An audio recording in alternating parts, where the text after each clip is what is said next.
आज महामानव डॉक्टर बाबासाहेब आंबेडकरजी यांची 135वी जन्मजयंती सोहळा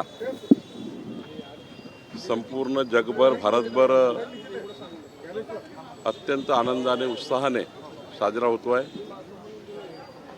मी आज दीक्षाभूमीमध्ये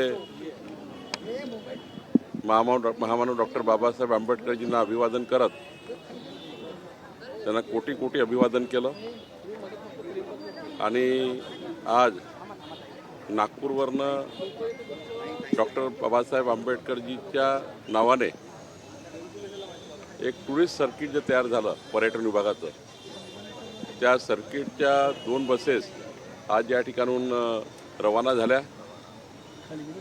यामध्ये दीक्षाभूमीपासून तर मुक्तिभूमी नाशिकपर्यंत, मुक्तिभूमी नाशिकपासून तर चैत्यभूमी मुंबईपर्यंत या 2 बसेस या ठिकाणी रवाना झालेल्या आहेत। कालही 2 बसेस गेलेल्या आहेत आणि यातून महामानव डॉक्टर बाबासाहेब आंबेडकरांचा विचार,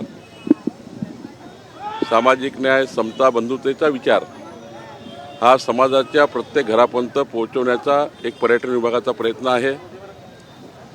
तसंच आज महाराष्ट्र शासनाच्या वतीने आज डॉक्टर बाबासाहेब आंबेडकरच्या जयंतीनिमित्त सामाजिक सप्ताह आयोजित करण्यात आला होता। आज सामाजिक सप्ताहाचा आज समारोप या ठिकाणी आहे। जे समाजामधील विविध लाभार्थी आहेत त्या लाभार्थ्यांना वेगवेगळ्या पद्धतीने मुख्य प्रवाहात आणण्याची योजना महाराष्ट्र शासनाने तयार केली, नागपूरच्या सामाजिक न्यायाने तयार केली आहे, नागपूरच्या सामाजिक विभागाने तयार केलेली आहे। आजचा दिवस हा खूप पवित्र दिवस आहे। आजच्या दिवशी बाबासाहेबांनी जन्म घेतला आणि आज संपूर्ण जगभर, देशभर एक लोकशाहीमध्ये आपण किती चांगल्या पद्धतीने नांदू शकतो हे ज्या घटनेने आम्हाला दिलं आहे आणि या घटनेचे शिल्पकार महामानव डॉक्टर बाबासाहेब आंबेडकरजी यांच्या विचारावर विकसित भारत, विकसित महाराष्ट्र संकल्प पुढे नेण्याकरता आपण सर्व काम करतो। दीक्षाभूमी असेल किंवा बाकी नागपूरच्या आसपास शांतीवन असेल, ड्रॅगन पॅलेस असेल, हे तिन्हींचा विकास करण्यासाठी काय प्लॅन आहे? पालकमंत्री म्हणून तुम्ही कसा पुढाकार घेणार आहे? दीक्षाभूमीसाठी काही जागा पण उपलब्ध करून देण्याचा बैठका झाल्या होत्या NIT। दीक्षाभूमीला 118 कोटी रुपये शासनाने मंजूर केले आहे। परवाच मी दीक्षाभूमीच्या विषयाची बैठक घेतली। NMRD आणि कलेक्टर बसून या ठिकाणी अंतिम प्लान सुरू आहे। तो प्लान आम्ही पब्लिक डोमेनला टाकणार आहे। शेवटी या ठिकाणी जे ट्रस्ट आहे त्या ट्रस्टचं म्हणणं काय आहे, जनतेचं म्हणणं काय हे समजून घेणार आहे। मागच्या वेळी आम्ही काम चालू केलं पण त्याला विरोध झाला, कारण त्यांचं म्हणणं होतं या ठिकाणी अंडरग्राऊंड पार्किंग करू नका, त्यामुळे ते काम थांबवण्यात आलं। पण पुढच्या काळात मात्र जनतेला सोबत घेऊन, जनतेचा विचार घेऊन, आंबेडकरी जनतेचा विचार घेऊन आम्ही हे काम चालू करणार आहे। चिचोलीच्या या ठिकाणी चिचोलीच्या शांतीवनमध्ये 40 कोटी रुपयाचे विकास कामं सुरू आहेत। ड्रॅगन पॅलेसला 217 कोटी रुपयाचे विकास काम मंजूर झालेले आहेत आणि हे सर्व पर्यटन स्थळं, पर्यटन सर्किट म्हणून जे धर्मस्थळं आहेत हे या ठिकाणी जोडण्याचं काम या ठिकाणी सरकार करतं आहे।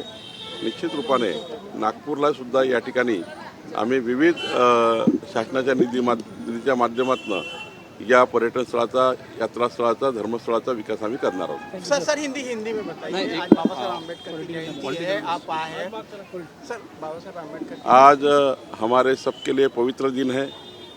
आज महामानव डॉक्टर बाबासाहेब आंबेडकर जी का जन्मदिन है और इस जन्मदिन के अवसर पर मैं खुद दीक्षाभूमि आकर बाबा साहेब आंबेडकर जी का अभिवादन किया, उनका आशीर्वाद लिया है।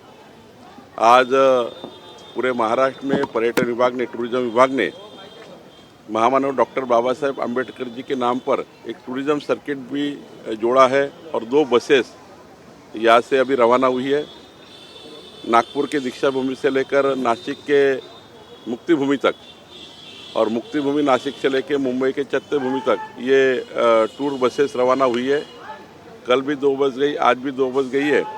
ये टूरिस्ट सर्किट का मतलब यही है कि महामानव डॉक्टर बाबा साहेब आंबेडकर जी ने दी हुई सामाजिक न्याय, समता, बंधुता का विचार, समाज को मजबूत करने का विचार, सामाजिक समता का विचार हम घर घर तक पहुंचाए, केवल टूरिस्ट बनकर ना जाए तो विचारों को भी आगे लेके जाए। वैसे ही नागपुर में आज सामाजिक न्याय महाराष्ट्र सरकार की ओर से, समाज कल्याण की ओर से एक सप्ताह चला गया था 8 अप्रैल से 14 अप्रैल का।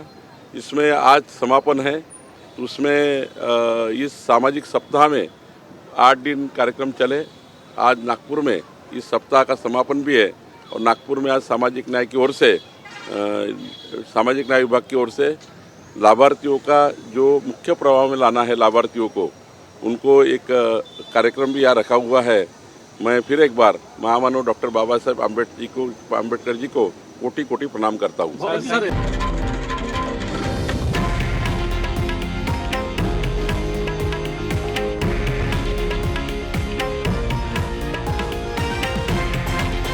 हे आहे देशातील नंबर 1 न्यूज नेटवर्क आणि आपण पाहत आहात TV9 मराठी, एकमेव।